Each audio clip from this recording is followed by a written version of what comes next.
All right, guys, Dr. Decks here. Today, we're doing some more Q&A. We have a lot of it that we were backed up on, and we're trying to get through some of these. So if you like what you see, please click that subscribe button and hit our bell icon to be notified when we're putting out new content, which is usually 3 days a week.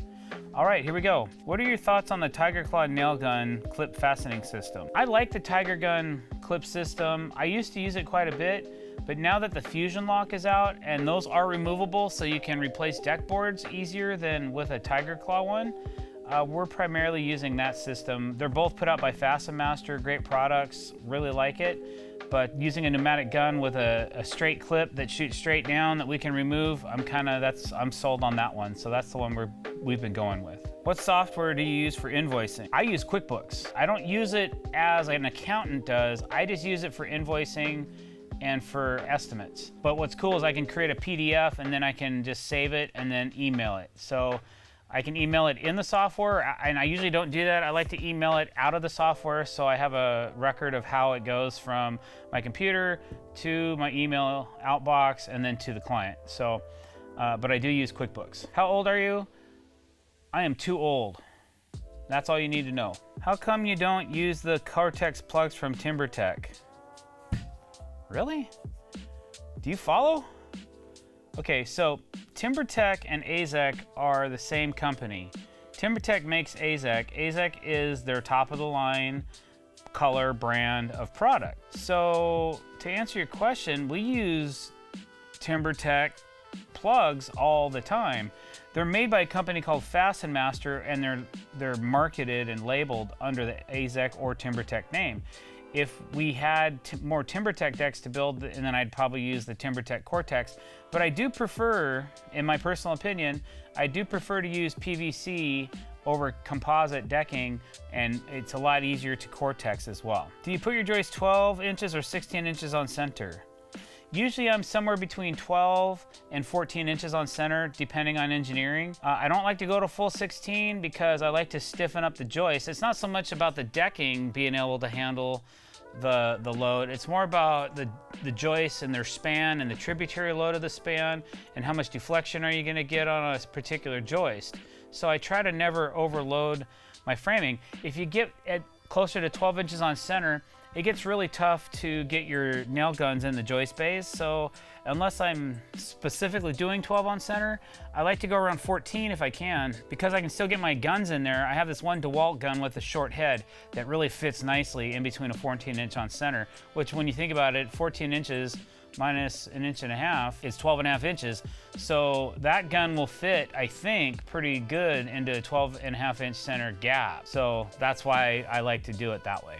On the stair fascia rise, do you rip the Azek pieces down to fit using a table saw?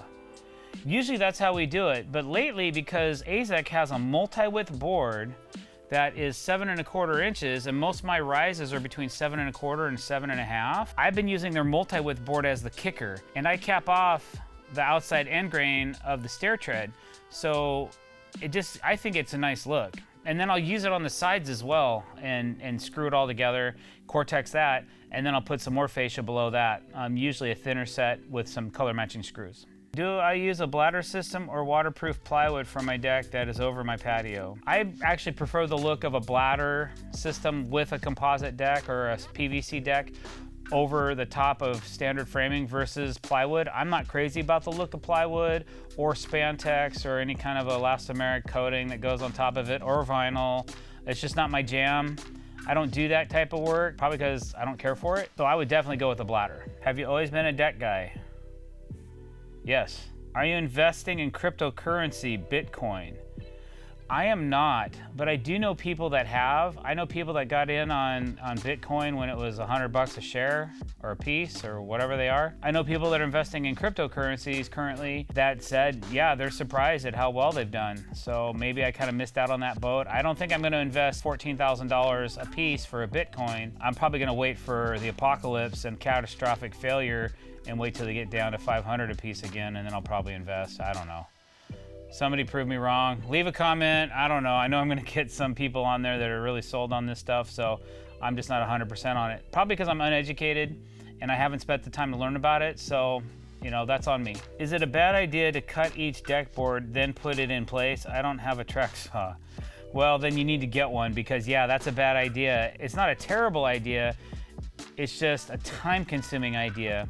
And I don't know how you're gonna get all those deck boards to line up straight if you're running your boards like this, and then you're trying to get them all straight. You can use a spacer and get them all to line up, but they're not all gonna be perfect. You know, they're gonna be doing this and this. Even if you cut it square, things move a little bit. So to combat that, we run our field first, then we cut a line, and then we put our borders in, and then you have a perfect look. So it's just, it depends on how much time you want to spend building your deck. What's a good miter saw blade for cutting Azek? How many teeth? I really like the Diablo Tools products. Diablo makes some really great blades. You can get them at most home centers, and you know, they're $40 to $60 a piece. I also use another company called Tenryu, T-E-N-R-Y-U. I get those on Amazon. They're a high quality Japanese made. Like, I use a little 5.5 inch one with 40 teeth. It's kind of similar to like a 12 inch 96 tooth blade. And I use those when I'm cutting curves in my PVC. So I'd go with Diablo and Tenryu. Do cortex plugs ever sink too far in? Is a depth set by the bit when the screw is driven in? If you want to, and you're maybe having a bad day or you're angry, you can overdrive a cortex plugs. I've done it before, and I've seen other guys do it before, and it also depends on what kind of hammer you're using. We try to use a medium-faced mallet. Sometimes we use a special stiletto hammer that we have, a wood handle.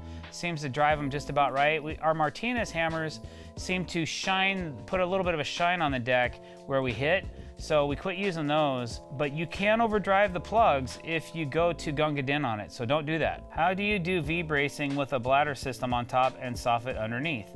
If you're soffiting your deck, you're not gonna do any V-bracing, and you're probably not gonna need it. I'm not saying you don't need it. Don't quote me on that. I'm just saying you may not need it because you're adding so much structure and rigidity to the deck by doing above fastening and below fastening. That deck may not move a whole lot. If you still have movement, talk to your engineer and get a plan together on what you should do to minimize movement. What's your favorite tool that you own?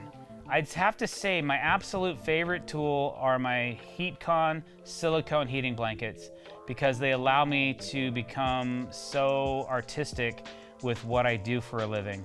So if I didn't have those, I'd be in a different realm probably. I'd be on a different planet.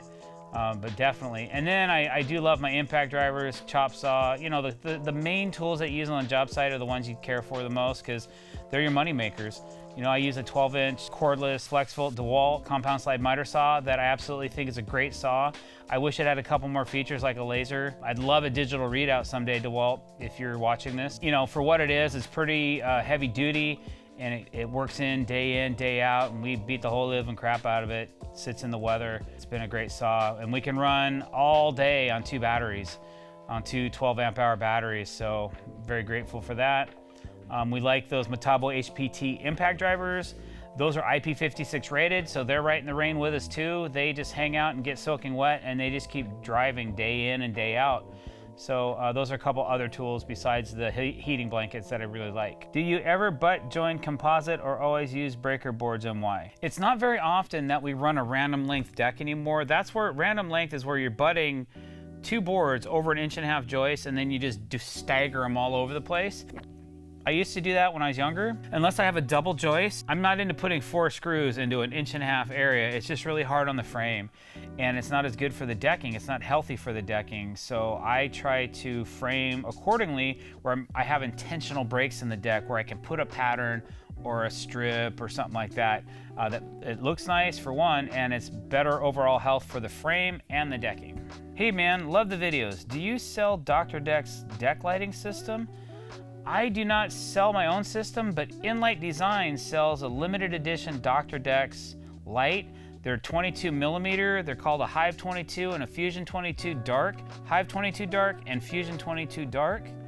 And you can go on to Inlight's webpage and check those out. And they do have a little tiny drdecks logo in them. So I think they're very cool. They're a black bezel, and they look really sweet when they're installed. Why Azek over any other composite decking? Well, for one, it's not composite, it's PVC, and I love PVC decking. And when you find a product that you love, it's really hard to switch out of that. And I don't have any problems with it. I don't have any callbacks, I don't have any issues, I don't have any color fading or anything. So when you don't get callbacks and you like using it, you have a tendency to gravitate towards that and you don't want to change it. So I've been using Azek for many years and I don't plan on changing that anytime soon. What is the screw gun tip called to countersink the screws into the decking? That is called the Cortex setting tool made by Facia Master. It usually comes with a set of Cortex plugs, but if you need another one, you can order them separately. Tips on how you end Azek with a full board. Okay, the only way to really end a deck on a full board is to wait to finish framing the outside of the deck. If you start at the house and you let your joists run wild, then run your decking up to the last 2 feet of the deck, then you can measure what your deck and your gapping is for 4 or 5 boards or whatever amount of decking you have left or wherever you want to finish. Then cut your joist. Don't forget to subtract 1 5/8 inches for your rim, and I leave a little extra because I always want to make sure my fascia will cover properly. And then cut those off, slap your outside rim joists on, and then finish laying your deck. And that's how the pros do it, and that's how I recommend you do it instead of trying to guess. That way, even if you're out of rack or out of whack, when you get out to the outside of the deck, nobody's gonna know because you're not ripping that last board on a pie. You're gonna cut all the joists out of square and slap it together anyways. So just a couple tips for you on that. All right, guys. Well, that concludes our Q&A for now. We really appreciate you watching, but what we appreciate more is when you click that subscribe button and hit that bell icon to be notified when we're putting out fresh content, which is 3 days a week. And don't forget to leave some comments below and please like our videos. Thanks for watching, guys. Have a great day.